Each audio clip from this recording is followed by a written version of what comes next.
Bhojpuri industry को बर्बाद करने के बाद में पवन सिंह अब भोजपुरी को छोड़ना चाहते हैं।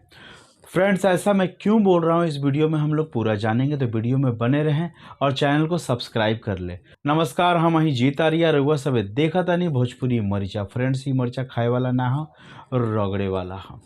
तो पवन सिंह कुछ दिन पहले एगो इंटरव्यू दिले रहन और वो इशारा करता रहन कि आए वाला टाइम में इलेक्शन लड़िहन, जैसे कि भोजपुरी के तमाम कलाकार मनोज तिवारी, रवि किशन, निरहुआ, दिनेश लाल यादव, जेकर नाम से वो जानल जाए ना, सारा कलाकार पहले भोजपुरी के सहारा लेके अपन नाम कमैलस लोग। ओकरा बाद में भोजपुरी के लात मार के पॉलिटिक्स ज्वाइन कैलस लोग। भोजपुरी एकमात्र वो लोग के एगो सीढ़ी रहे आगे बढ़े के, और कुछ ना। ओकरा बाद में पॉलिटिक्स ज्वाइन करे के बाद में पॉलिटिक्स में मगन बा लोग और अपन अपन फ्यूचर देखता लोग। भोजपुरी के का होई, आवे वाला फ्यूचर का हो सकल बा, अब भोजपुरी के केंगो सुधारल जाई, एकरा बारे में वो लोग के चिंता नहीं है। कारण वो लोग का तो काम हो गई, फेमस होके गए रहे, फेमस हो गई लोग। तो ऐसा ढेर कलाकार बारा सन जौन भोजपुरी से उठल सन, आज बड़का बड़का पॉलिटिशियन बारा सन।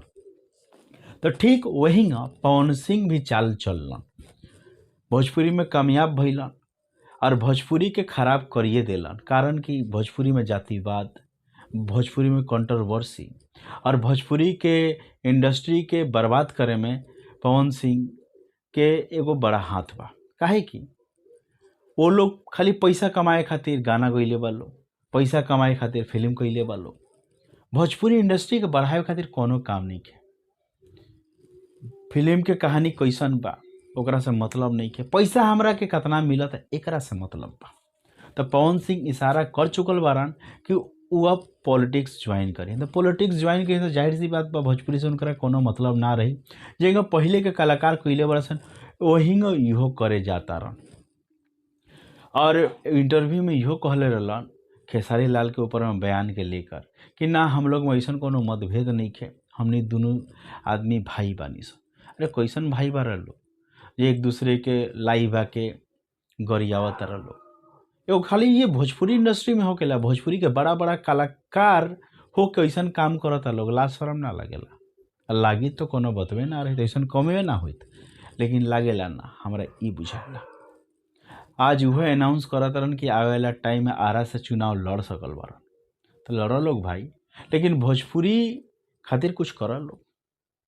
अभी तक ले तो भोजपुरी खातिर तो हनी लोग नहीं कुछ नहीं कैले लोग। भोजपुरी तारा खातिर बहुत कुछ कैले बा। वो पवन सिंह होकस चाहे खेसारी लाल यादव होकस, दोनों जना खातिर भोजपुरी बहुत कुछ कैले बा। अब भोजपुरी बहुत कुछ देले बा।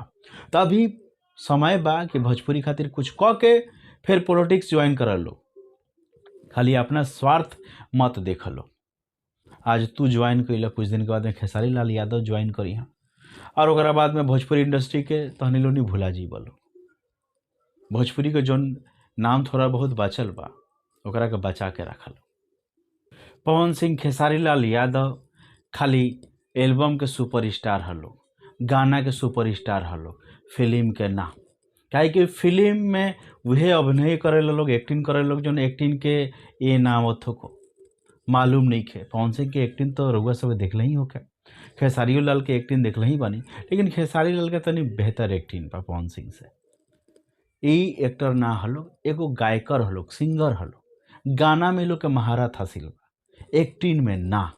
तो भोजपुरी के बढ़ावे खातिर कम से कम तहनी लोनी थोड़ा पीछे रह लो।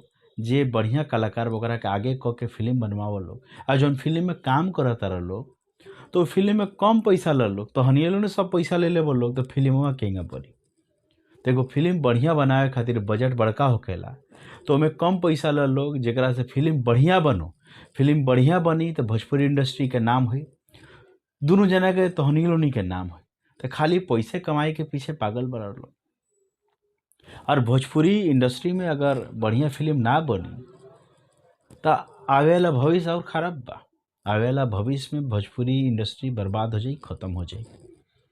तो फ्रेंड्स, अगर हमार बात रउआ सबे के खराब लागल बा तो कमेंट्स करके बताई, आ केकरा केकरा बढ़िया लागल बा वो कमेंट्स करके बताई। तो चलिए फ्रेंड्स, अगला वीडियो में फिर से मुलाकात हुई। जय बिहार, जय हिंद।